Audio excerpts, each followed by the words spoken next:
Boa tarde, meus irmãos. Boa tarde, bom dia, boa noite. Cada um vai assistir esse vídeo no seu horário, né? Então, assim, é um prazer muito grande e tem sido gratificante para mim fazer esse estudo da carta de Paulo a Efésios, né? Foi um mergulho, uma descoberta e de energias de amor, de paz, de encontro, de refazimento, nesse momento que estamos, assim, passando por essa questão da pandemia, de assustados, de cada notícia que a gente ouve, né? Então, onde a gente está ouvindo alguns desencontros de pessoas, de opiniões, e isso tudo a gente vai mergulhar em nós e buscar reflexão, buscar a base, sedimentação, né? Então, Paulo, desde que eu conheci a doutrina, eu li o livro Paulo e Estevão, e eu já li várias vezes, né?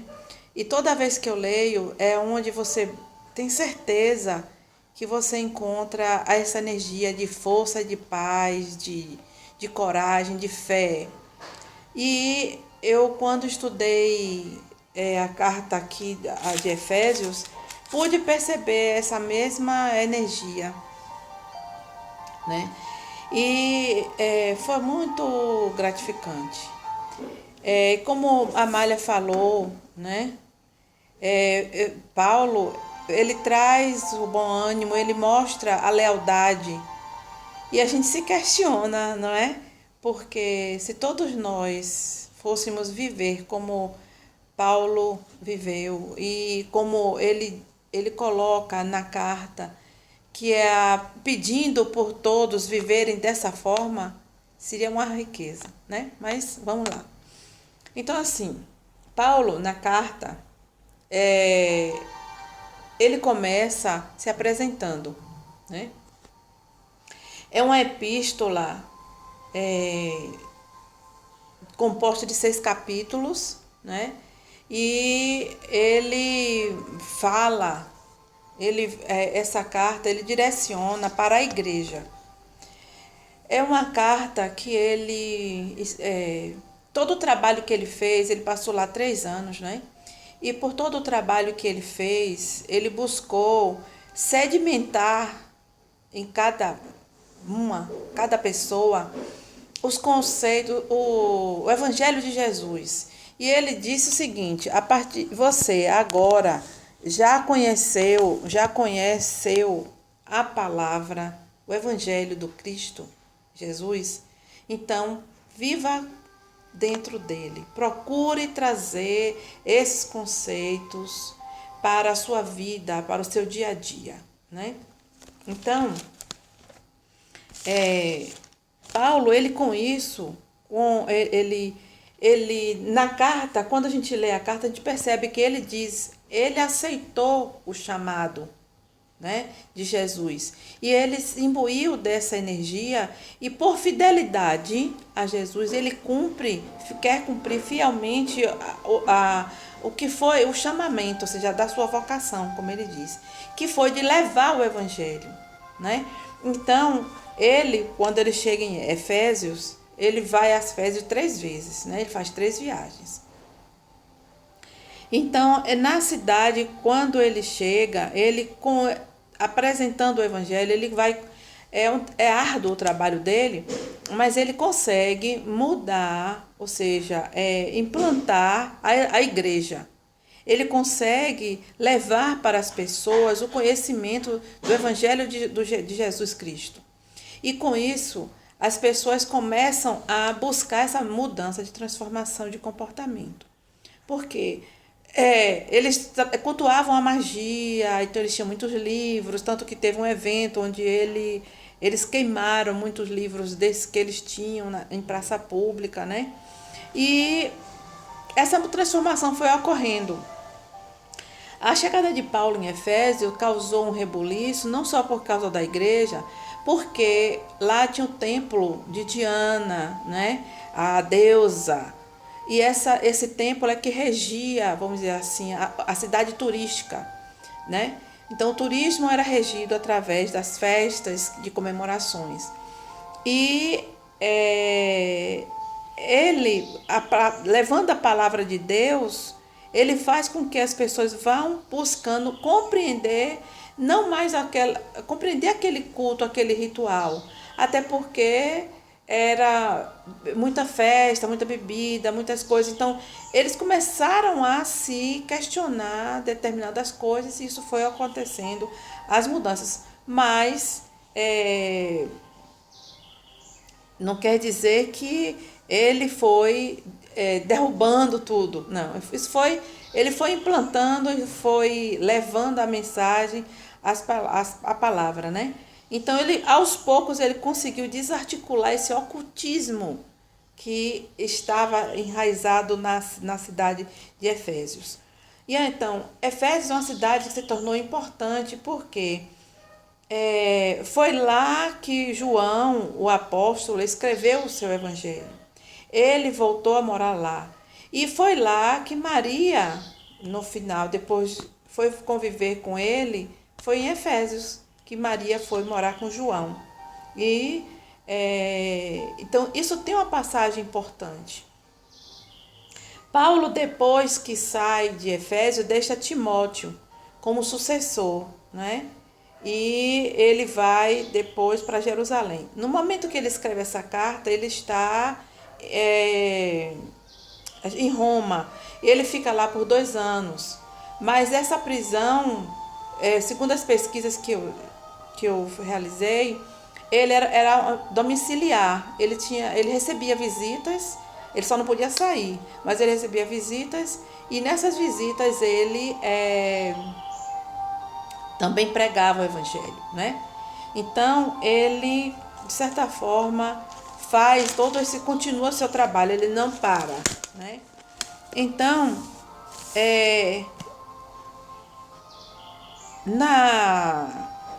na carta de Paulo, em 2 momentos ele ora. Tem 2 momentos que ele ora. No capítulo 1, no versículo 15, ele faz a oração, né? E a outra oração é no capítulo 3, no item 14, no versículo 14.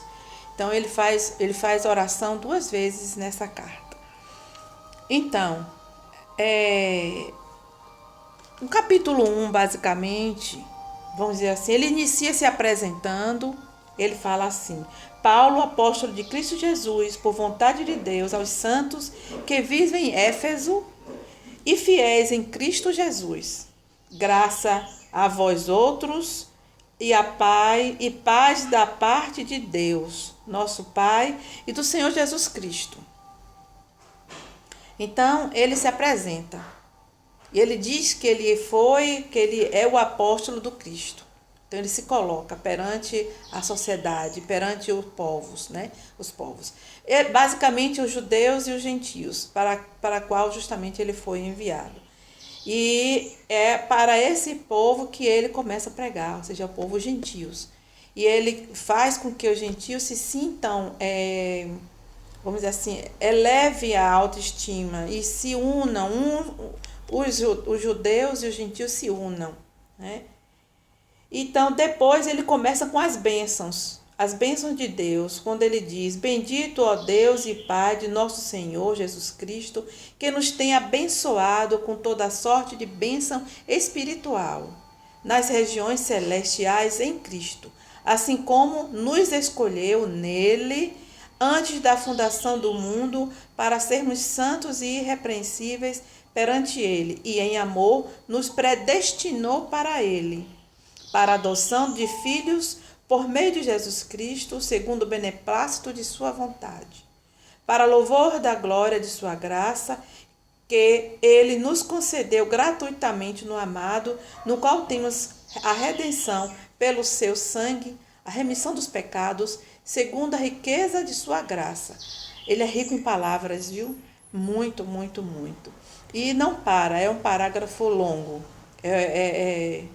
Que Deus derramou abundantemente, no versículo 8, sobre nós em toda a sabedoria e prudência, desvendando-nos o mistério de sua vontade, segundo o seu beneplácito, novamente a palavra, que propuseram em Cristo, de fazer convergir nele, na dispensação da plenitude dos tempos, todas as coisas, tanto do céu quanto da terra.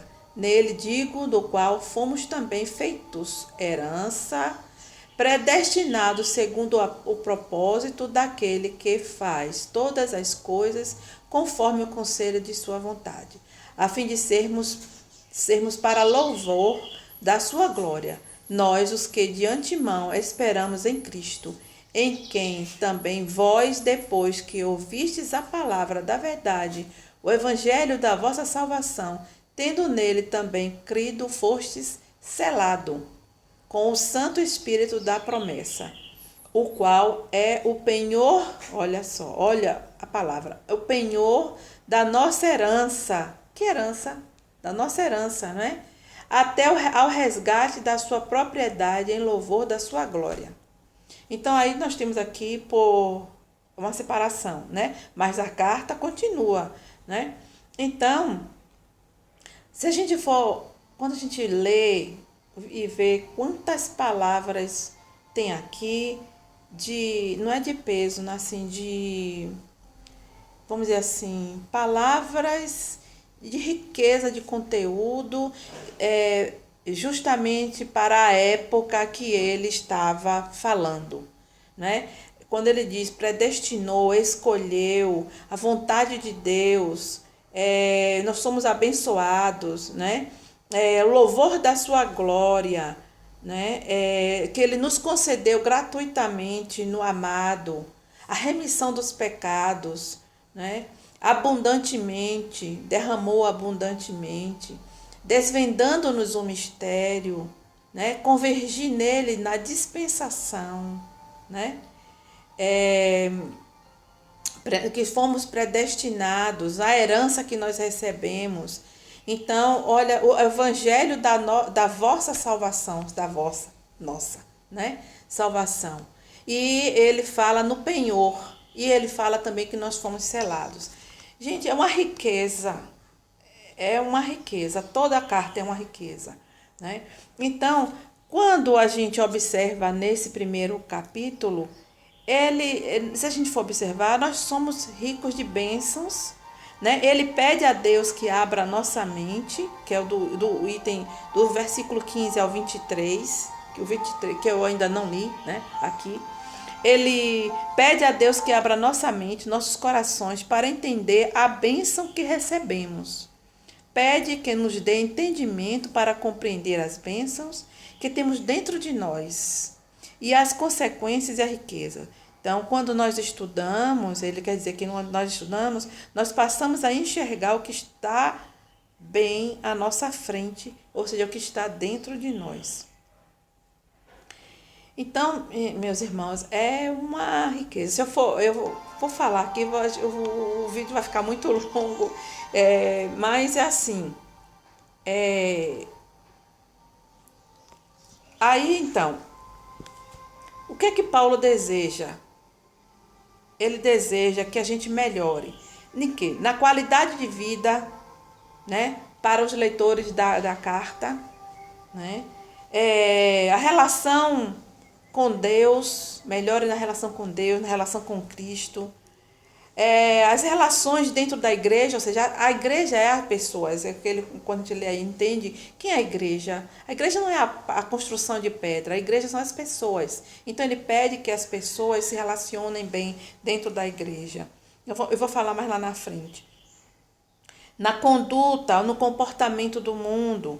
E ele questionava, ou seja, quem é você agora diante do conhecimento? Se você já conheceu, então você vai trazer isso para o seu dia a dia, né? Como é que você vai se comportar agora? Então,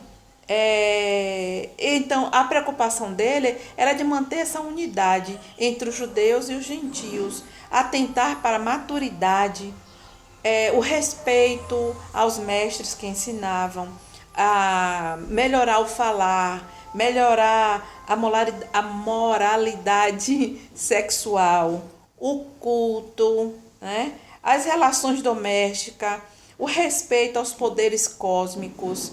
Então, tudo isso ele busca para que era vamos assim, o objetivo dele com essa carta, no capítulo 1. O capítulo 2, ele fala de Deus, que Deus trabalha por nós, que Deus trabalha em nós e Deus trabalha através de nós, né? Então ele diz que nós nos apropriamos do conhecimento pela fé.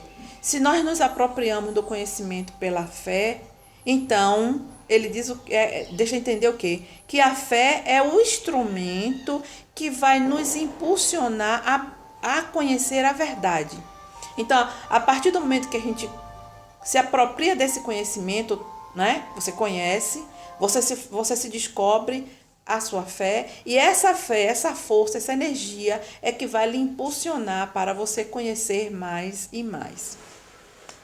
Aí ele diz assim, que nós éramos cegos, desobedientes, fazendo a vontade da carne e dos pensamentos. Ou seja, ele está se referindo aí às influências, às interferências, e que nós buscamos, não é?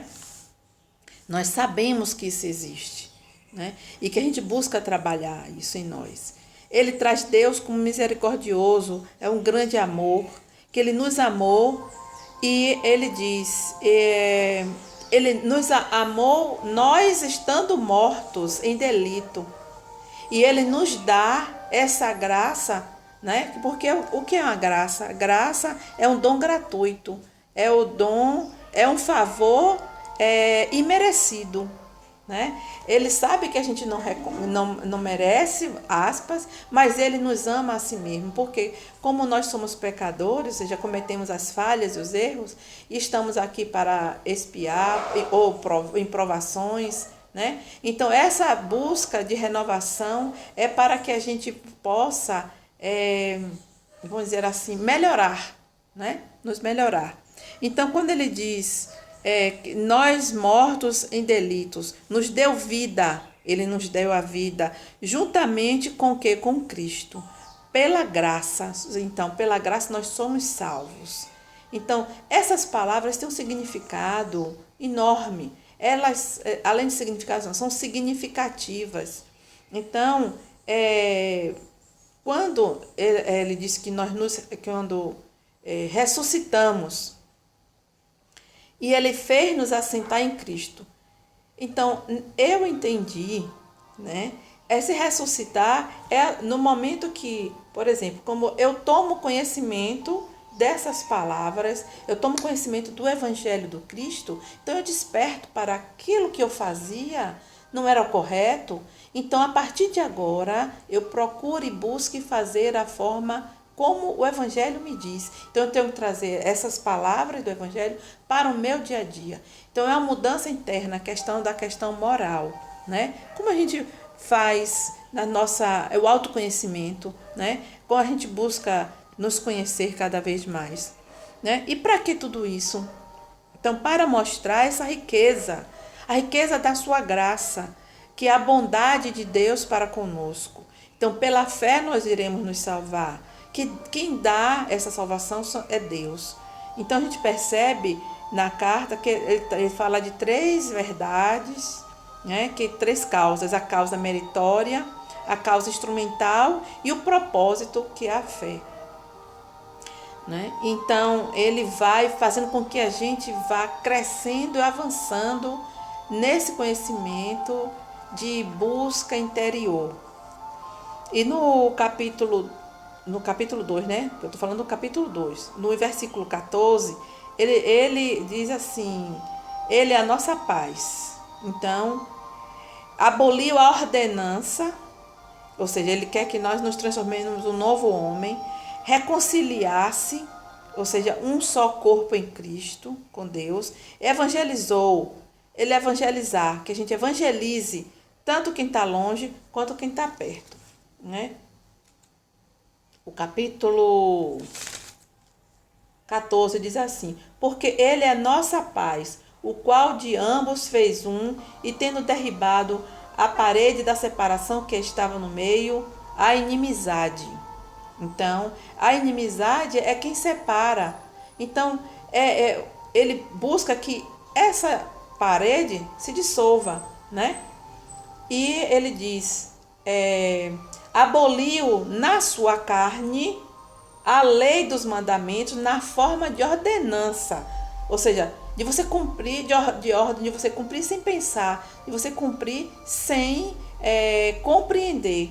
Então, ele diz, para que dos dois, criasse em si mesmo um novo homem fazendo a paz. Então, os dois podemos interpretar como os judeus e os gentios, e os dois, o homem novo, ou seja, o conflito de quem eu era e quem eu estou sendo agora a partir desse conhecimento, né? E aí, vindo, evangelizou paz a vós outros que estavas de longe, e paz também aos que estão perto, porque por ele amou, ambos temos acesso ao Pai em um espírito.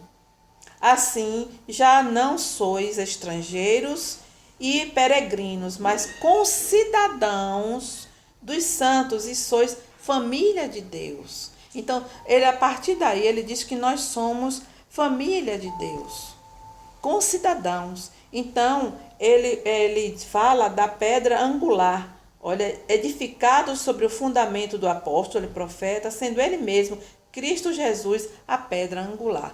Então, Cristo era o elo que veio unir, o elo que veio ajudar nessa modificação, nessa edificação dentro de cada um de nós, né? É a chamada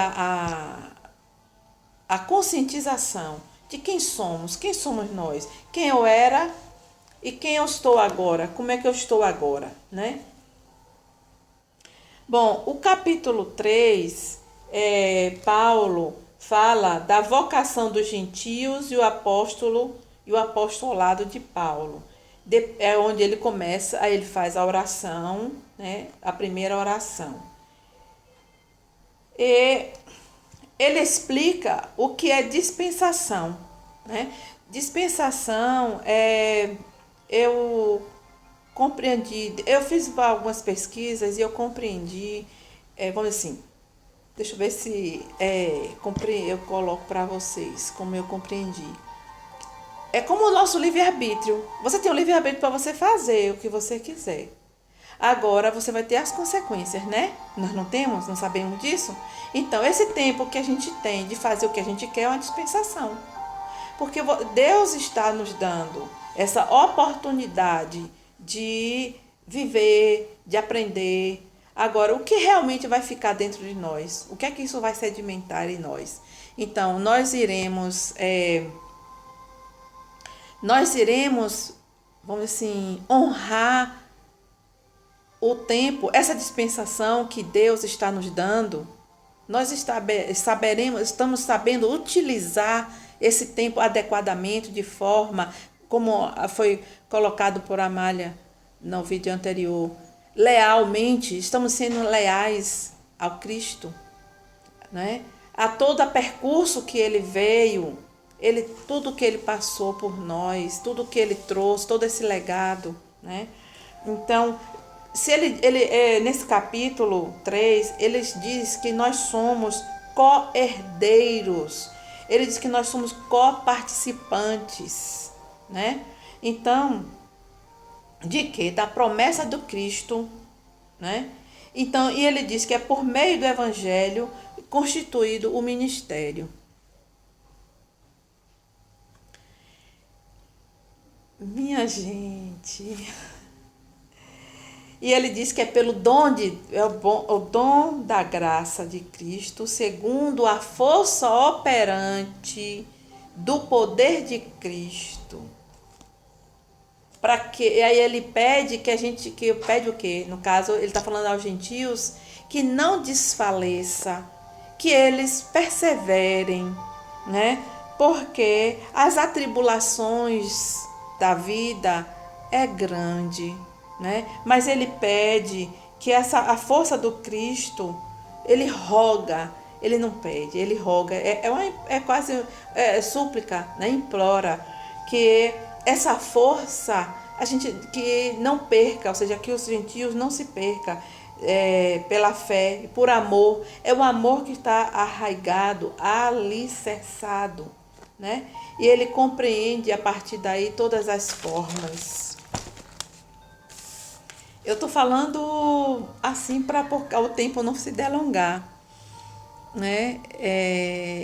Eu gostaria que cada um lesse essa carta na íntegra, na Bíblia, no Novo Testamento, para compreender melhor até o que eu estou falando, e cada um também poder perceber essa energia, essa emanação de luz, de força, como diz assim, se você sentir fraquejando, leia a carta de Paulo.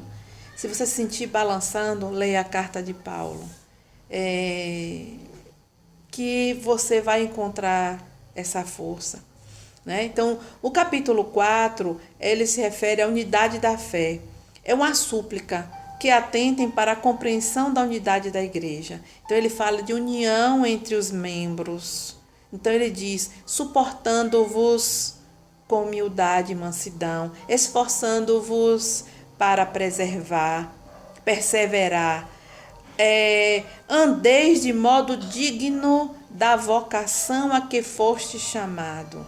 E ele diz que aí, a partir daí é um só o quê? Um só corpo, um só espírito, um só Senhor, uma esperança, a fé em Deus, né, para fortalecer. E ele diz que isso é a vocação ao qual a todos devemos agir por meio de todos nós.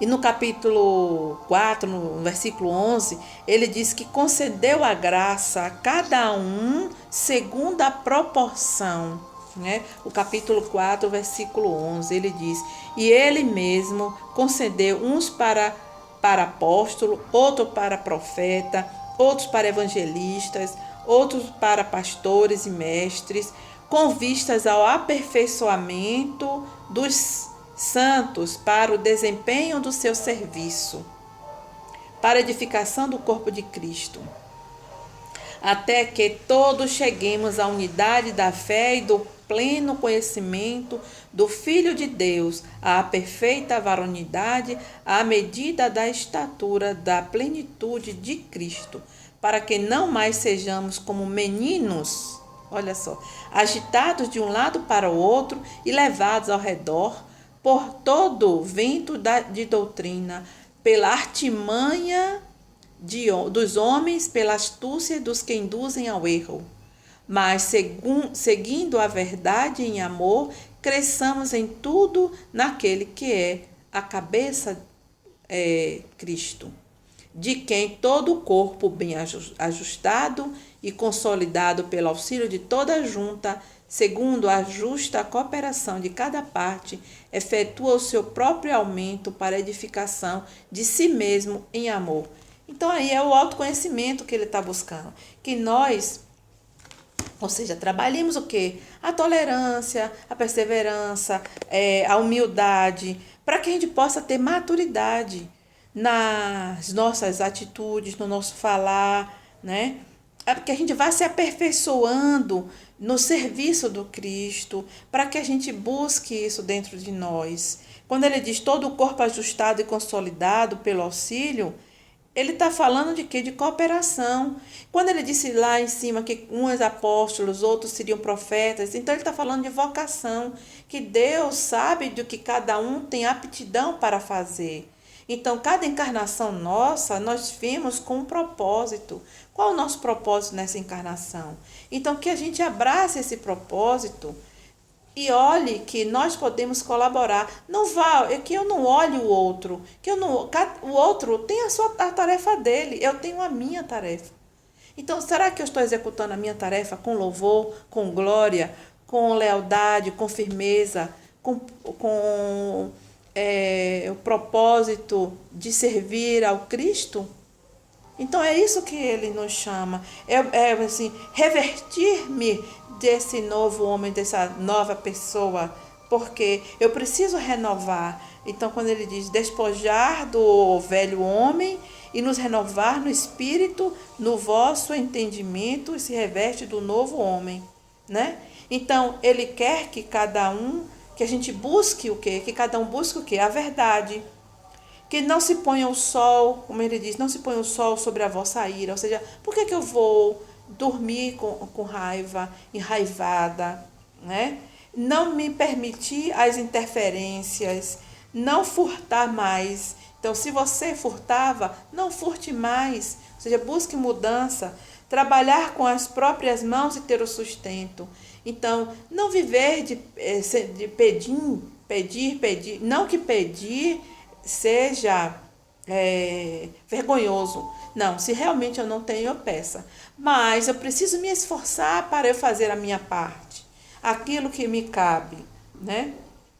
Não falar palavras torpes, e sim transmitir a graça aos que querem, às que podem ouvir, às pessoas que estão ao nosso redor, né? Tirar as amarguras, a cólera, as blasfêmias, a malícia da nossa mente, das nossas ações, das nossas atitudes. E ele nos convida a ser o quê? Benignos, compassivos, perdoando uns aos outros. Então, se a gente perdoar uns aos outros, nós estaremos vivendo melhor, nós seremos pessoas melhores.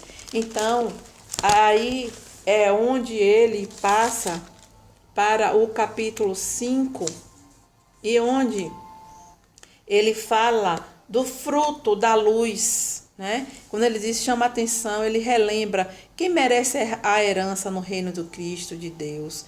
Não participar de iniquidade, desobediência, ser cúmplice ou vergonha. Andar como filho da luz, ou seja, na bondade, na justiça, na verdade, né? Que são ações agradáveis ao Senhor, a Jesus, né? Então ele diz, desperta, ó tu que dormes. Então, quando ele diz desperta, ó tu que dormes, é como se você estivesse ressuscitando na carne, agora ainda. Então, quando você leva essa palavra para alguém que ainda desconhece o Cristo, e que você promove essa pessoa, o entendimento, é como se eu estivesse dizendo, desperta, ó tu que dormes. Então, é como se ressuscita. E é onde ele traz a questão do lar cristão, o marido e a mulher, a convivência, onde ele fala da convivência, a união da família, né? Nós sabemos pelo Evangelho que na mesma família vai coabitar espíritos diversos com divergências para justamente nesse momento estarem se ajustando, né? Energético, moralmente. Então, olha aqui nessa passagem de Paulo, quando ele fala do lar cristão, ele diz marido e mulher. Depois ele fala para as esposas, para os esposos. Ele fala do lar cristão, dos filhos e pais, e os pais para com os filhos. E ele fala a relação entre servos e senhores. Então, o que ele está falando aí? Da convivência. A convivência no trabalho, a convivência na família, a convivência no dia a dia. Como é que nós convivemos em casa, na família? Nós agimos com sinceridade, nós falamos com leveza, nós buscamos a fé, nós buscamos o amor, a tolerância, a desenvolver a tolerância, né? Então, o capítulo 6, ele fala da armadura de Deus, ele diz assim: quanto ao mais, sede fortalecidos no Senhor e na força do seu poder. Reveste-vos de toda a armadura de Deus, para poderdes ficar firmes contra as ciladas, né, das interferências. Porque a nossa luta não é contra o sangue e a carne, e sim contra os principados e potestades, Ou seja, nós sabemos que são as interferências, que são os irmãos desencarnados, que vêm, somos os nossos cobradores, né? Então, nós estamos precisando vigiar e orar. Olha aqui Paulo falando, né? Então ele diz: estais, pois, firmes, cingindo-vos com a verdade, vestindo-vos da couraça da justiça. Calçai os pés com a preparação do evangelho da paz. Olha as palavras, que beleza. Embraçando sempre o escudo da fé, com o qual podereis apagar todos os dardos inflamados do maligno. Tomai também o capacete da salvação e a espada do Espírito, que é a palavra de Deus. Olha aqui, gente, que beleza. Com toda a oração e súplica, orando em todo o tempo no Espírito, e para isto vigiando com toda a perseverança e súplica por todos os santos. Também por mim, né? Para que me seja dada no abrir da minha boca a palavra, para com intrepidez fazer conhecido o mistério do Evangelho, pelo qual sou embaixador, olha só, em cadeias, para que em Cristo eu seja ousado para falar como me cumpre fazê-lo. É maravilhoso, gente, meu Deus. E ele deixa Tíquico como representante, né? Foi quem levou a carta. Para que saibais também a meus respeito o que faço, de tudo vos informará Tíquico, irmão amado e fiel ministro do Senhor. Foi para isso que eu vou lhe enviei, para que saibas a nosso respeito e ele console o vosso coração. Ou seja, a carta era para consolar o coração, né, dos gentios e dar também discernimento. E aí ele encerra com a bênção: paz seja com os irmãos e amor com fé, da parte de Deus, Pai, e do Senhor Jesus Cristo. A graça seja com todos os que amam sinceramente o nosso Senhor Jesus Cristo. Minha gente, seria necessário outro vídeo para eu poder falar mais, porque eu falei um pouco do entendimento, né? Eu espero que que chegue nos corações de vocês a energia que eu estou sentindo. Eu fiz muitos estudos, pesquisei, né? Mas são muitas coisas para falar. E eu fiz um resumo do resumo, né? Então, a carta de Paulo, ele tinha um objetivo que era de promover a espiritualidade e o testemunho dos que já se encontravam na igreja, de fortalecer. Então, para nós que estamos vivenciando esse momento, o que foi para mim, que eu me perguntei, eu gostei que a Amália disse, porque eu me perguntei, por que a carta de Efésios agora, né? Então, eu fui mergulhar na leitura e fui procurando aquelas palavras, percebendo a riqueza de palavras que Paulo trazia, e pude perceber que realmente é nesse momento que nós precisamos, vamos dizer assim, se imbuir desse propósito de falar. Meus irmãos, eu estou assim, muitas, assim, não é embevecida, mas assim, vamos dizer assim, força, de energia, de amor, de compreensão, de entendimento, de muita riqueza, de percepção ampliada, de entendimento, né? Desse conhecimento que nos traz e que revela a nossa pequenez e a nossa grandiosidade, a nossa fragilidade e a nossa fortaleza. Então, nós temos essa dualidade e precisamos nos firmar. E para isso, precisamos intensificar.